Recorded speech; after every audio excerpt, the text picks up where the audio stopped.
Бул циклдар тууралуу дагы айтып берейин. Мындай маселе келиши мүмкүн да. Сизде 1-5 чейинки сандарды алып, алардын суммасын чыгарышыбыз керек. Аны кантебиз дегенде, ошол эле цикл оюбузга келет. Анда бизге жардамчыбыз бар, range деген. Бул жерде ошо мисал келтирип койдум. For number in range 1-5 чейин деп.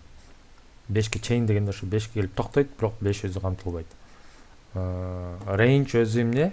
Range бул сан, бул дагы кыдырылуучу нерсе, бирок бул бир-бирден берет да, баарын дароо берип таштабайт.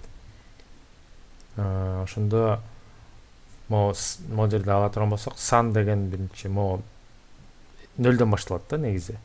Могу өдү жагында 1-5 чейин десек, ошо 1ден баштайт.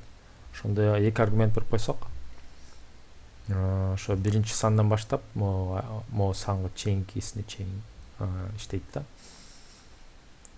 Бул жерде 0дөн башталып, ошондо сан деген биринчи 0 болот, бир чимирип келгенден кийин 1 болот, 2, 3, 4 болот. 4төн кийин могу 5ке чейин келип калыптырмын деп аткарбай кетип калат. Ошондо бул range Python'дун стандарттык китепканасында берилген функция, жана ал сандардын ыраттуулугун жаратат. Мисалы range 5 десек, 0дөн ошо 4кө чейин сыяктуу сандарды берет, бирок могу тизмекти дароо берип таштабайт, бир-бирден берет. Өз алдынча аны чыгарсак пайдалуу эч нерсе чыкпайт. Могу print range 5 десек эч нерсе бербейт, жөн эле range 5 деп койт. Эми маселеге кайталы, келиңиздер. Ал маселени мен мына жерден көрсөтүп берейин. Мисалы, муну өзүнчө бир функцияга чыгаралычы. Сумматор деп коеюн, жөн эле бир аталыш ойлоп таптым. Сумматор. Ал болсо кандай бир сан алат. Сан деп коелу. Анан ушул сандын суммасын чыгарат. Сумма. Ушул сандардын баарын. Башында ал сумма 0 болот. Дагы бир жолу эскертип коеюн, 1-5 чейинки сандарды алып, алардын суммасын чыгарышыбыз керек. Аны айтабыз. For жана for циклын эстейбиз. For кандай бир өзгөрмө, ал x деп коеюн. For x in range. Эсиңиздерде range 0дөн башталат деп айткам. Ошон үчүн 0дөн баштаба, 1ден башта деп айтып койсок болот. 1ден баштап ушул сан плюс 1ге чейин деп. Азыр түшүндүрөм эмне үчүн плюс 1-ни, азырынча көңүл бурбай туруңуздар. Плюс 1 деп койдум. Анан айтам сумма сага могу x'ти кошом. Сен баарын кошуп кетер. Анан ушулардын баарын кошуп кеткенден кийин сумманы мага берип кой. Чыгарып бер деп. Эсиңиздер, мен ошол функцияны мен мясорубка эт туурочу нерсе деп атап койдум эле. Бул могу сан деген бул эт деп элестетсеңиз, бул болсо эт, ошол этти кандай бир жол менен иштетип, анан ошо иштетилген этти гана берип коет да. Ал берип койгон нерсени могу n деген чакка жаздырам дейли. Сумматор 5ке чейин сандардын баарын чыгарып бер. Суммасын бер дедим. N деп койдум да. 15 деп койду. Чын эле ошондой калппы, келиңиздер көрөлү. 1ге 2-ни кошобуз 3пү. Андан кийин 3кө 3тү кошобуз 6бы. 6га 4тү кошобуз 10бу. 10го 5ти кошобуз 15. 15.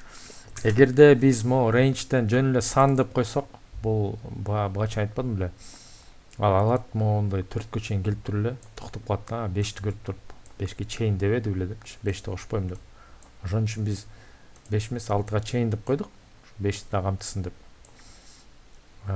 Ошондо биз ыңгайлуу мондай үчүн баарын жазбай көрдүңүздөрбү? Функция кандай жардамчы болот экен. Бул кандай бир ичинде бир татаал математикалык бир эсептер, бир формулалар болот дейли. Анын баарын жашырып койдук. Муну биз юзерге көрсөтпөйбүз дейли. Муну катып койдук да. Бизге жөн эле сумматор керек дедик. Ошо сумматорду бер, чыгар, анын суммасын берип кой дедик. ичинде быкчыгын баарын бизге айтпай эле коём, биздин ансы деле мээбизде толтура нерсе болуп атат деп. Ушуну жакшынакай 2 саптан турган код болуп калды да. Ал биякта ызчуулар бир жолу жазылды, текшерилди, болду. Таштап койдук андан ары. Ошо for cycle range ушундай иштейт. Бага чейин жана айтпадым эле, range өзү эч кандай пайдасыз депчи. Мисалы көрөлү, range 5 десек, жөн эле range 0-дөн 5ке чейин деп койду, болду. Range'дин дагы бир кызыктуу жери бар.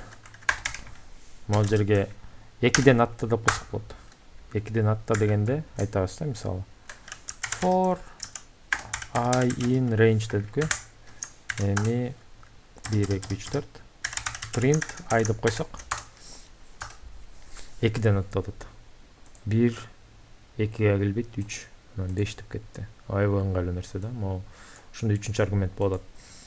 Мондан эгерде сиз 0дөн башта десеңиз, анда мындай жазышыңыз керек. 0дөн баштап 6га чейин. Ама 3-үнчү аргумент кадамдын эсеби башында бизге жашыруун эле сыяктуу 1 турат. Аны 2 деп койсок болот, 3 деп койсок болот. Өзүңүздөр билгендей кыла бересиз. 2 3 4 print I деп койсок 0 2 4 деди. Кечиресиз. Мен дагы бир нерсе көрсөтөйүн аткам. -1 деп койсок болот. 6га чейин -1 десек 1 3 4 I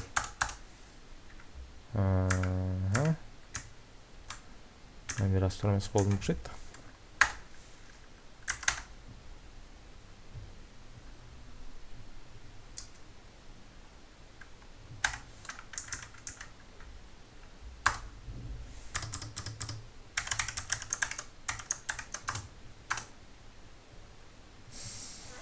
Бул тескери көздөй эсептейт да. 10дон 6га чейин тескери кетти. Ошо -1 деген бул тескери кетишин керек деген сөз да. Ошондо берден биз чоңураак сан жазабыз. Мисалы, берден болсо 0ге чейин дейбиз. Анан I деп койсок 10дон 1ге чейин кетти. 0ге келгенде 0ду көрдү, токтоп калды.